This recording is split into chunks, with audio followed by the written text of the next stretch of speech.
Après avoir annoncé les nouveaux iPhones, les nouveaux iPads, l'Apple Watch et les HomePod mini, Apple termine cette année 2020 avec la dernière conférence, la One More Thing Event, simplement leur présentation des nouveaux MacBooks. Alors il faut savoir, dans ces MacBooks-là, aucun changement au niveau design, c'est surtout à l'intérieur et le dernier et nouveau processeur produit par Apple, la M1. Alors je ne vais pas rentrer dans tout ce qui est technique évidemment, je vais vous montrer quelques images, quelques informations, mais ici c'est vraiment une présentation globale dans cette vidéo de tous les produits qui ont été présentés le 10 novembre dernier par Apple.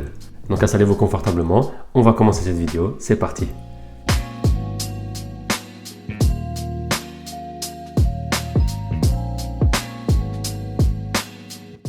Tout d'abord, on va commencer par la nouvelle puce, le produit phare en tout cas cette année par Apple, c'est simplement la puce M1.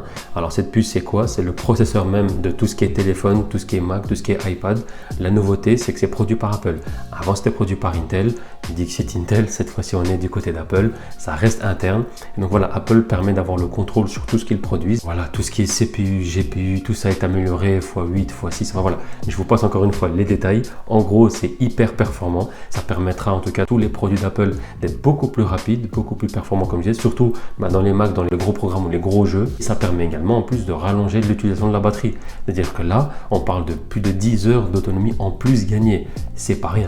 Après voilà, encore une fois, ces chiffres-là ont été présentés et dites par Apple. La différence avec les PC Windows, la différence avec leur ancien Mac, on ne sait pas encore pour l'instant évidemment. Il y a quelques chiffres comme je dis qui sont sortis, mais pour l'instant, rien encore. Donc on attend évidemment de voir après test, après les semaines, après les mois à venir évidemment.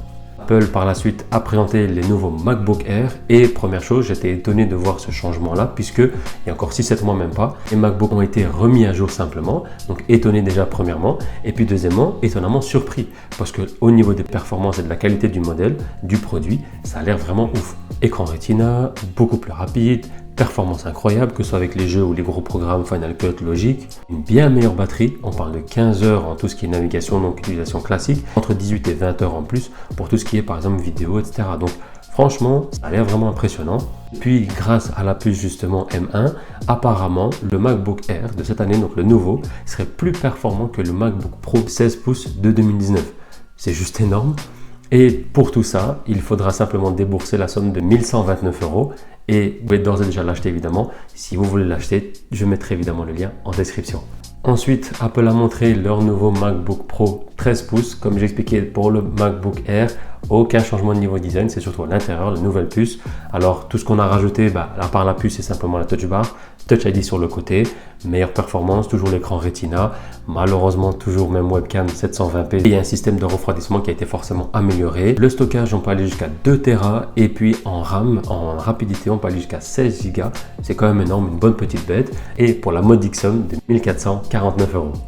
Au niveau du produit, la dernière annonce était simplement le Mac Mini. Vous prenez la puissance d'un MacBook Pro, mettez comme son nom l'indique dans un mini carré, vous enlevez l'écran, vous enlevez la Touch Bar, vous enlevez Touch ID et vous le reliez simplement à un écran externe. Voilà que vous avez simplement un Mac Mini. Donc c'est un mini PC sur le côté, une mini tour entre guillemets. Perso, j'ai jamais utilisé ce système un petit peu de PC. C'est pas trop mon style parce que je préfère avoir un ordinateur portable justement que je peux emporter n'importe où quand j'en ai besoin. Surtout, c'est pas quelque chose de fixe. Donc si vous aimez bien ça, forcément, ça peut être intéressant pour vous. Et puis le prix reste pas mal quand même. Ça commence à 799 €. Il faut savoir que aussi bien pour le Mac Mini que les MacBooks, le matériel utilisé c'est de l'aluminium 100% recyclé. Donc ça fait du bien pour l'écologie. Dernière nouveauté et pas des moindres annoncée par Apple, la nouvelle mise à jour de leur macOS qui s'appelle macOS Big Sur. Une sortie prévue pour le 12 novembre, donc on est déjà passé évidemment. Et à l'heure où tu regardes cette vidéo, tu as déjà peut-être dû recevoir la notification en haut à droite de ton écran qui te signifie simplement attention, nouvelle mise à jour disponible.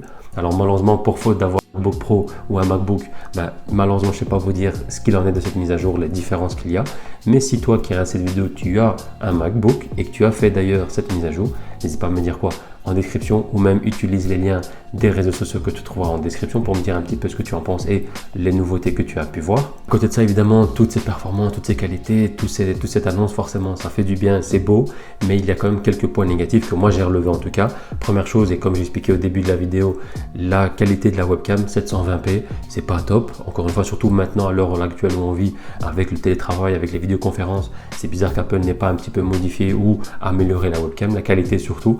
Alors oui, avec cette M1, cette nouvelle puce, Il y a quelques petites modifications, à voir évidemment si ça va porter ses fruits ou s'il y a de gros changements par rapport au modèle précédent. Et puis deuxième point négatif que j'ai trouvé, c'est surtout au niveau des ports USB-C. Il faut savoir que dans les Mac en général, MacBook Air, il y avait 2 ports ou à partir de 2 ports, et les MacBook Pro en avaient 4. Ici, c'est 2 et 2 chacun. Je comprends pas un petit peu ce souhait-là d'Apple de changer et de diminuer ces ports-là USB, surtout pour les pros. Et comme je l'avais expliqué, pour ceux d'entre vous qui aimeraient acheter déjà ces nouveaux Mac, tous les liens seront en description au cas où vous voulez les acheter directement. Pour ma part, en tout cas, j'ai hâte de voir un petit peu ce que ça va donner au niveau des retours et des tests. Il faudra voir d'ici quelques semaines, quelques mois surtout, pour voir un petit peu ce qu'elle vaut cette puce-là, au niveau des chauffes ou pas s'il y en a, au niveau du MacBook Air surtout. Les performances de ces nouveaux processeurs qui m'intéressent le plus parce que ça peut permettre justement aux futures générations des Mac ou même les iMac et autres de voir un petit peu ce que ça peut encore engendrer au niveau de la qualité des produits d'Apple et des performances. En tout cas, moi, le MacBook Air a l'air vraiment intéressant, surtout parce qu'en fait, il se rapproche de la qualité d'un MacBook Pro.